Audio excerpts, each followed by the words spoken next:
So Dan Hartman had already discovered them and liked what he heard, so he'd been working with them for a while. Is that what the scoop was there? Yeah, about a year or two prior before I got there. Okay. After John Beauvoir left the band, and they did a lot of revamping. Not too much. They found another bass player, Chris Romanelli, and then they found me. We found each other. I'll put it that way. And so they were on Stiff initially in America, and was that their first Capitol release? Again, I don't have all my facts straight. No, from Stiff, because we got, it was like 2 years later when we did that coup d'etat. That was like a year later after I was with that band. Yeah, it was like a year later. And we got the deal with Capitol Records. And how did that come about? Well, Rod Swanson, he knows everybody. Okay. The guy name was, I can't think of his last name, Bruce somebody, not Bruce Kulick, but Bruce somebody, right? So he came down to check the band out, to the loft. That's where we rehearsed and did a sort of like a private audition, so to speak. He liked the band, took it back to Capitol Records. We were signed, and I guess the record. I think Wendy, the Plasmatics were a bit ahead of their time, actually, man, because people wasn't really grabbing on to what was going on. Now, man, if you go to Germany right now, you see that thing plastered all over the place. Blew me away. I just got back from Germany, man.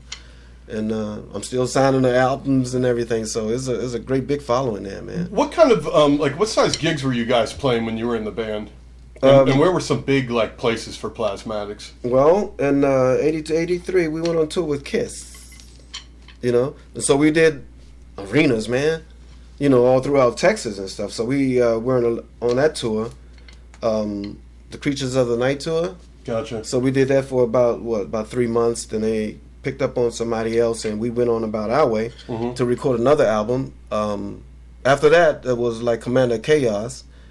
But after the tour, we did Wendy O album. That's when she went solo. Gotcha. And I remained on board. Okay, and so you played with her under her own name for a little while. That was the reason she did the album under a solo name, just because to get out of label wranglings? Exactly. The music was changing, man. It was changing fast and all the time, right? And the Plasmatics sort of had kind of a thing to it. So she wanted to sort of part from that for a while and just do her own thing, And it seemed like her stuff was with better musicians and stuff like that. It seemed like she just kept picking the pace up. Yeah, absolutely. That's the way she was, man. It seems like it kept getting spicier, basically. Because she had some bona fide musicians with her at the time. Greg Smith, he's out there. He played with a lot of cats out there. He played with Deep Purple as well. Alice Cooper, and a lot of cats, man. He's out there playing with. Can't think of his name. What's the guy with the foxtail and stuff? He likes to shoot rabbits and shit. Nugent. Yeah, so he's out there with Nugent. Gotcha. So when you joined the Plasmatics, did you know what you were in for? It's funny you should mention that, man, because it's like a week before I went to New York. I saw him on Tom Snyder's show. Okay. And I was looking like, damn, where's the beat? I mean, jeez, man, if I was in that band, man, I could make that. I swear to God, man. I said, man, if I was in that band, man, that band would be hot, man. And who would have known, you know what I mean? And like they say, it's now history, Now, Plasmatics were on Tom Snyder's show a couple of times. Yeah, for times. Ratings Week, I guess. He had to get the band back home. Were you Oh, yeah, they love Wendy, man. Okay. No, not at that time. No, okay. Then they did a Joan Rivers thing, but we had a little disagreement at the time, because things weren't, quite as well as it should have been, because, I don't know, they was falling into some other thing, some rap thing, and I just couldn't relate to that, so. What did you think of the whole punk thing? I mean, did that...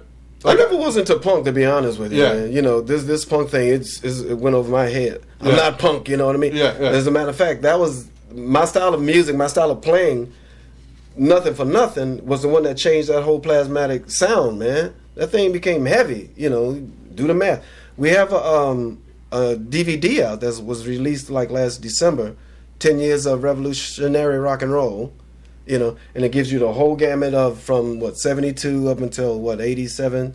And is this Wes who's pretty much running the Plasmatics site and stuff now and selling the merchandise? Yes, he's doing the whole thing, yeah. So, it goes by couple different names. Gotcha. So eventually you stopped working with Wendy and you gravitated back to DC at some point. What did you do between leaving Wendy's, camp and coming back to the DC area. Yeah, man. When Plasmatics broke up, wasn't nothing happening at the time in New York. It seemed like everything was just going through a change. And so I decided to go back to DC, and get my funk together again and stuff, And so, that's when I came back down to DC. And what did I do after that? I played with just a few groups. I kept my contacts in New York, right? And from Greg Smith, he knew T.M. Stevens. Gotcha. And the people from T.M. Stevens' camp, knew him. And Greg told him that I know this drummer for you. His name is TC, man. Right. And so T.M. gave me a call. I went up to New York. We hit and funked a little bit, and I did his first CD. It's called Boom, And I've also, did a couple tracks, written a couple tracks on that CD as well. Because you guys definitely lock in, like the video from Italy last year. I mean, that's like... Oh, yeah, and the image, the whole nine. I mean, you just don't see that anymore. You know what I mean? So, no, definitely not. No, that's totally done, set, absolutely, solid. Man. Before we move on too much further, so at one point, Gene Simmons stepped in to produce you guys also, right? Is that... Yeah, and he played bass on some recordings with you guys. He played bass on the whole Wendy O album. He did, okay. Yeah, and the rest of we called the boys, Paul Stanley and Ace Frehley.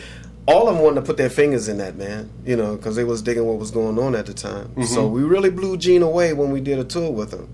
Yeah, I think what you guys did basically in the Plasmatics, which I almost don't even want to call the band punk. I want to call it just shock rock. You can call it that. That'll work. Yeah, I think shock rock's way better. I think think so too. I think you guys took what bands like Alice Cooper, maybe even like Black Oak, Arkansas, sort of had really energetic performances. The Tubes, and then you guys brought it up to the next level. I mean, not only was there flashes going off on stage, you guys were blowing cars up on stage. Yeah, man. And making sort of political and social commentary with Wendy. And I think Kiss probably saw that and said, "Okay, these guys, this is a gimmick the real that we got to." It wasn't even a gimmick. I mean, sometimes, man, I was frightened to death and stuff. When it's kind of loose on that little hammer sometimes. Gotcha. But it was your gig is what I really mean. Yeah. It was fantastic, man. You guys had fire marshals coming down. I know that she got Just beat up by the cops at Wisconsin. more than one gig. Right. What was that?